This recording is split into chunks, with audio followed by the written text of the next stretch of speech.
my father said. I know you paid off the $1.45 million mortgage, but we're gifting the house to your brother as a wedding present. I stood in my office, phone pressed against my ear, the city skyline blurring through the glass. Then he said, "And you're not invited to the party. You don't fit the aesthetic we need for Hunter's new in-laws. It's best if you don't come." I didn't scream. I didn't cry. I just turned to my uncle, who was sitting across the desk from me, and asked, "You want to tell them? Or should I?" 3 days later, my brother's big day turned into a foreclosure auction. I'm Brianna, 29. Before I tell you how I turned their perfect wedding into a foreclosure auction, drop a comment below. Where are you watching from? And what time is it for you right now? I want to see how far this story travels. To understand why I torched the bridge, you have to understand the bridge itself. It wasn't just a house. It was the crushing weight of a legacy my parents, Thomas and Michelle, could never afford, but refused to let go of. We lived in the heart of the Charleston Historic District, in a sprawling antebellum mansion that looked magnificent from the street, but smelled like rot and desperation on the inside. The air was always heavy with humidity and the scent of old money decomposing. My parents treated that structure like a member of the family, the favorite member. Actually, they spoke about its history and its bones with a reverence they never showed their children. But they were financially illiterate, obsessed with the aesthetic of wealth, while drowning in the reality of poverty. 6 years ago, the bank didn't care about our family name or the historical plaque by the front door. They cared about the $1.45 million in predatory loans my father had taken out to fund a lifestyle that hadn't existed for decades. The foreclosure notice was taped to the front door like a scarlet letter. My parents sat in the drawing room, weeping, paralyzed by the shame of losing their status. They didn't look at me for solutions. They looked at the walls, mourning the loss of their identity. That was the moment I stepped in. I was 23, fresh out of college, and already working 80-hour weeks in logistics management. I looked at the numbers, the compound interest, and the sheer impossibility of the debt. I should have walked away. I should have let the bank take it. But I didn't. I orchestrated a rescue plan. I leveraged my credit, my savings, and my future to secure a restructuring deal. For 6 years, I became a ghost in my own life. I drove a 10-year-old sedan with a broken air conditioner through sweltering South Carolina summers. I ate instant noodles while my parents hosted garden parties I paid for. I didn't take vacations. I didn't buy new clothes. Every single spare cent went into that house. I convinced myself it was noble. I told myself I was saving our heritage. But looking back, I realize I was buying into a psychological trap I didn't have the vocabulary for yet. It wasn't until much later that I understood the mechanism at play. In the architecture of a family like mine, roles are assigned at birth and enforced with brutal efficiency. There is the golden child, who is seen as the extension of the parent's ideal self, the one who deserves the glory, the house, the legacy. That was Hunter. To them, he was a mirror reflecting the greatness they believed they possessed. And then there is the scapegoat. Or, in my case, the utility. I wasn't a person to them. I was an appliance. You don't thank your refrigerator for keeping the food cold. You only notice it when it breaks. I was the plumbing inside the walls essential, load-bearing, and meant to remain entirely invisible. I thought paying the mortgage would earn me a seat at the table.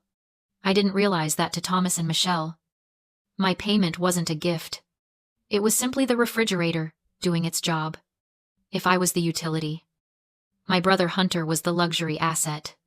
At 25, he was what my mother called a visionary and what I called a walking liability. While I was funneling 60% of my salary into preserving the family estate, Hunter was burning through capital my parents didn't have on dreams that evaporated upon contact with reality. There was the sustainable streetwear line that produced exactly 3 hoodies and a trademark lawsuit. Then the crypto investment phase, which evaporated $12,000 overnight. And finally, His pivot to becoming a lifestyle entrepreneur, which required a $50,000 infusion of startup capital that I know, for a fact, came from a second lien on the car I had bought for my mother. I watched all of this from the sidelines of my own life. I lived in a studio apartment the size of their walk-in pantry. I bought my clothes at thrift stores. I hadn't taken a vacation in 4 years. I told myself it was temporary. I told myself I was the responsible one. The rock. But rocks get walked on. The realization that I was playing a losing game didn't happen all at once. It happened in a restaurant on a Tuesday evening. 6 months ago. It was my parents' 35th anniversary. I had organized the dinner. I had reserved the private room. And naturally, I had quietly handed the maitre d' my credit card before we were even seated, so my father wouldn't have to perform the pantomime of reaching for a wallet he knew was empty. When we walked into the dining room, there was a round table set for 4 in the center, bathed in warm light. My parents took 2 seats. Hunter took the 3rd. And then my mother looked at me, fluttering her hand toward a small 2-top table pushed against the wall near the kitchen doors. "Brianna." "Honey," she said, her voice light and airy. "We thought it would be better if you sat there. We need to discuss the estate planning with Hunter for his wedding. And you know how you get about money. It just ruins the mood." I sat at the small table. I ate my dinner alone while watching my family laugh and toast with champagne I had paid for. I watched my father put his arm around Hunter, beaming with a pride he had never, not once, directed at me.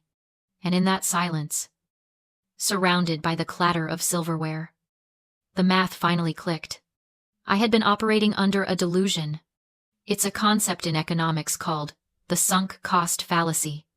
It's the tendency to continue investing in a losing proposition, because you've already invested so much that quitting feels like admitting waste. I kept paying the mortgage, the loans, the credit card bills, because I thought I was buying equity in this family. I thought that if I just paid enough, sacrificed enough, bled enough, eventually the ledger would balance, and they would have to love me. I thought love was a cumulative investment. But sitting there, watching them ignore me while eating the food I provided, I realized the brutal truth. Love isn't a transaction. You can't buy it. You can only rent a version of it that expires the moment the check clears. I hadn't been building a relationship. I had been paying a subscription fee for parents who were just waiting for the contract to expire so they could upgrade to the user they actually wanted. I wasn't the daughter. I was the venture capitalist for a failing startup called the Dawson family. And it was time to liquidate my assets. That night, I didn't cry. I didn't make a scene. I finished my meal, signed the receipt, and walked out. I stopped paying for hope. And I started paying for leverage. I didn't answer my father's call the next day. I didn't answer the text from my mother asking me to be mature. I drove to my office, shut the door, and opened the safe behind my desk. I didn't keep cash or jewelry in there. I kept something far more valuable, a 2-terabyte encrypted hard drive containing every financial record, every email, every receipt from the last 6 years. I plugged it into my laptop and watched the folders load. Mortgage payments, 2018 to 2024. Restoration, contractor invoices. Tax liens cleared. It was a digital autopsy of my financial life. I picked up the phone and dialed a number I had saved for this exact scenario. "Uncle John," I said when he answered. "It's time." We met an hour later in a conference room on the 42nd floor of a downtown skyscraper. The room was sterile, silent, and cold. A perfect counterpoint to the chaotic warmth of the rotting mansion I had spent my youth trying to save. Uncle John was my mother's brother. But unlike her, he lived in the real world. He was a corporate attorney who had watched my parents burn through inheritances and goodwill for decades. 6 years ago, when I came to him begging for help to save the house, he had agreed on one condition: we do it his way. "They're really doing it?" John asked, sliding a thin file across the glass table. "They're gifting the house to Hunter for his wedding," I said. Opening the file, Dad called it a legacy transfer. John let out a dry, humorless laugh. Legacy. That's rich. He tapped the document in front of me. Let's review the structure one more time to make sure we're clear. 6 years ago, your parents had a credit score of 450. No bank would touch them. So, to refinance the predatory loans, my holding company bought the debt.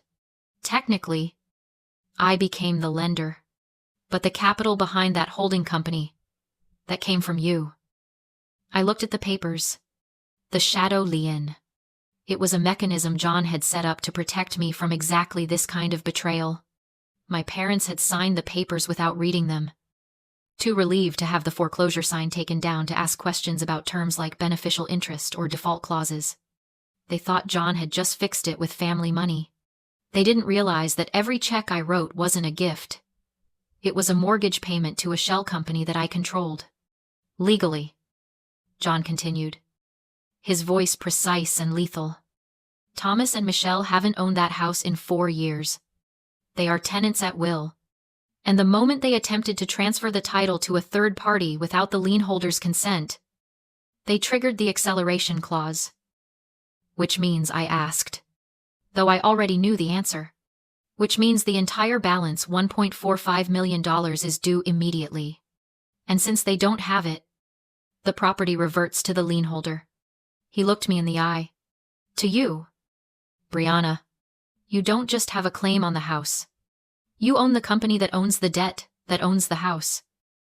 I stared at my signature on the bottom of the operating agreement. For years, I had felt powerless, like a child begging for scraps at the table. But in this cold, quiet room, looking at the ink on the page, I realized the power dynamic had shifted a long time ago. I just hadn't enforced it. I wasn't the daughter anymore. I was the creditor. And my parents were about to find out what happens when you default on the wrong lender. The next morning, I was sitting in John's office again, preparing the foreclosure documents. We were meticulous. Every receipt, every bank transfer, every email was cataloged and indexed. We weren't just evicting them. We were building a fortress of evidence so impenetrable that no lawyer in South Carolina would take their case. But as we were reviewing the county clerk's digital archives to confirm the property lines, John stopped scrolling. He leaned in, frowning at the screen. That's odd, he muttered. There's a pending application in the queue from 6 months ago. What kind of application? I asked, walking around the desk to look. A quitclaim deed transfer, John said, his voice dropping an octave. Attempting to transfer the title from the holding company directly to Hunter Dawson.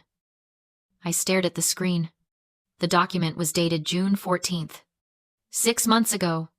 The same week as my parents' anniversary dinner. The same week I realized they didn't love me. But they can't do that, I said, my mind racing. The holding company owns the title. They would need the CEO's signature to authorize a transfer. Exactly, John said. He clicked on the scanned PDF. Let's see whose signature is on the authorization line. The document opened, and there it was. My name, Brianna Dawson, signed in a looped, elegant script that looked nothing like my actual handwriting, but bore an uncanny resemblance to my mother's penmanship. The room fell silent. My chest burned with a rage I could barely breathe through. They hadn't just ignored or used me, they had tried to steal from me. They forged my signature on a legal transfer to take the one asset I had spent my adult life protecting. Just to hand it to Hunter 6 months early. It was rejected, John said, pointing at the stamp. The notary flagged the mismatched ID numbers. They tried to commit felony fraud. Brianna and botched it. Any guilt I'd felt about ruining the wedding vanished. I wasn't dealing with family. I was dealing with criminals. My mother texted, "Good vibes only this weekend. Don't post anything dramatic." I sent a single thumbs up. They wanted vibes. I had evidence. The wedding day was suffocatingly hot. I arrived, not in pastels, but in a black blazer and heels. Stepping out of a black SUV with Uncle John and 2 sheriff's deputies. The garden was perfect, paid for entirely by me. My parents greeted Hunter's wealthy in-laws. Acting like Southern royalty. Hunter looked every inch the heir. Then they saw me. "What are you doing here?" my father hissed. "Leave now or I'll have you removed." "You can't remove me from my own property," I said, handing him the commercial lien. "And you can't gift a house you don't own." Hunter's voice cracked. "Brianna. Stop. You're ruining everything." "I'm not ruining anything. I'm conducting an eviction. My parents have been squatting on this commercial property for 4 years. Their lease was terminated this morning for attempted fraud." I handed my father the forged signature evidence. His hands shook. The bride's father, the businessman, stared at him with dawning horror. "We're family," my mother whispered. "No. Families don't forge signatures or steal $50,000. This isn't a family. It's a racket. And I'm shutting it down." I turned to the deputies. "They're trespassing. Please remove them." Silence fell. The quartet stopped playing. The bride cried. And the wedding collapsed in real time. The eviction was quiet. My parents left with 3 trash bags and rode away in an Uber. Hunter's fiancée, realizing the status she wanted, had evaporated. Left before the reception. The marriage ended before it began. Weeks later, my mother tried smearing me as unstable. I didn't respond, just posted the foreclosure notice and the forged signature. The gossip died instantly. They moved into a small rental on the outskirts of North Charleston. Hunter waited tables to pay his portion. They claimed I ruined their lives. But I simply stopped funding the fantasy that let them prey on me. A month later, I stood in the empty mansion I had saved from foreclosure. I never intended to live there. It was a mausoleum of trauma. I sold it for $2. $2 million. Repaid Uncle John with interest. And used the rest to launch Dawson Logistics, my own firm. Built on transparency. On closing day, I locked the front door for the last time. The click of the deadbolt was pure satisfaction. I walked past the garden where the wedding had imploded and didn't look back. There was nothing behind me except a ledger finally balanced. If you've ever had to burn a bridge to save yourself, share this story. You are not alone. You are not difficult. You are free.